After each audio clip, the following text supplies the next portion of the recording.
நான் தான் அவரோட அம்முன்னு இன்னைக்கு அவர்கிட்ட நேரடியா சொல்லிட போறேன். என்ன வந்தாலும் வரட்டும்னு துணிஞ்சிட்டேன்.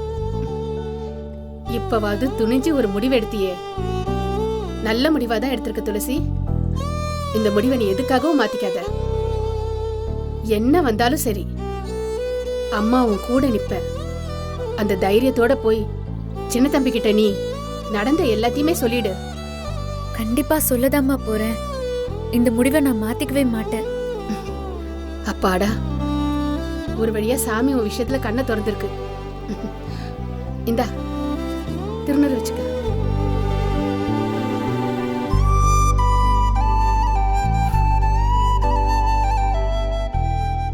துளசி, நீ எப்போ இப்படிதான் தைரியமாவும் துணிச்சலாவும் தாண்டி இருப்ப. ஆனா நீ நாச்சிர் அம்மா வீட்டுக்கு போனதுல இருந்தே பழைய துளசியாவே இல்லடி. இன்னைக்குதான் உன்னை மறுபடியும் பழைய துளசியா பாக்குற. இப்படியே நீ எப்போ இரு துளசி. கண்டிப்பா இனிமே நான் இப்படிதாம்மா இருப்பேன். சரி துளசி, அப்பா வேற முதுகுலத்தூர் போனோம், சீக்கிரம் வான்னு சொன்னாரு. எனக்கு என்னமோ உன் கூட கோயிலுக்கு வந்து சின்ன தம்பி கிட்ட நானும் பேசணும் போல இருக்கு. நீ அப்பாவுக்கு ஒரு போனை போட்டு நான் வர லேட் ஆகும்னு சொல்றியா? நானும் கூட வரேன் துளசி. இல்லம்மா, நீ வர வேண்டாம். முதல்ல நான் சின்ன தம்பி கிட்ட தனியா பேசிக்கிறேன். அதான் சரியா இருக்கும். அதுக்கப்புறமா நீ அப்பா எல்லாருமே பேசலாம்.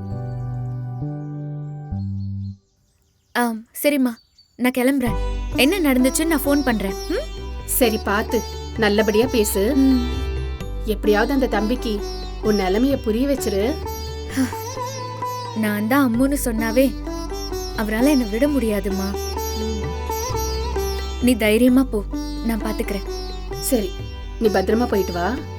சரிம்மா, நான் வரேன். வரேம்மா.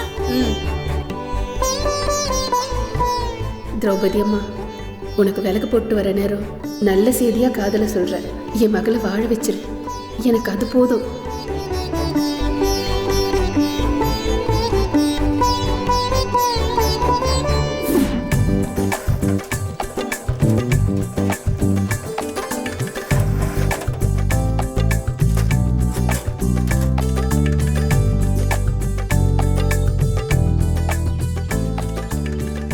சாமி, நான் எனக்குன்னு ஆசைப்பட்ட ஒரே ஒரு விஷயம், அம்மாவை தேடி கண்டுபிடிக்கணும். அவளுக்கும் விருப்பம் இருந்தா அவளை கல்யாணம் பண்ணிக்கணுங்கிறது மட்டும்தான். இன்னைக்கு நான் அம்மாவை பார்க்க போறேன். உனக்கு தெரியாதது எதுவுமே இல்லை, இருந்தாலும் நான் சொல்றேன். நீ இம்பட்டு நாள் என்னை காக்க வச்சது போதும். இன்னைக்கு அம்மா வரேன்னு சொல்லியிருக்கா. எந்த தடங்களும் இல்லாம நீதான் அவளை என் கண்ணு முன்னாடி கொண்டு வந்து நிறுத்தணும். அம்மாவை நான் பார்த்துட்டா விரதம் இருந்து காவடி எடுக்கிறதா சின்ன வயசுலயே நான் வேண்டிக்கிட்டேன். என் வேண்டுதலை நீ நிறைவேற்றிட்டா கையோட உன் நேர்த்தி கடனை நான் பண்ணிடுவேன். மிச்சத்தை நீ தான் பார்த்துக்கணும். அம்புட்டுதான்.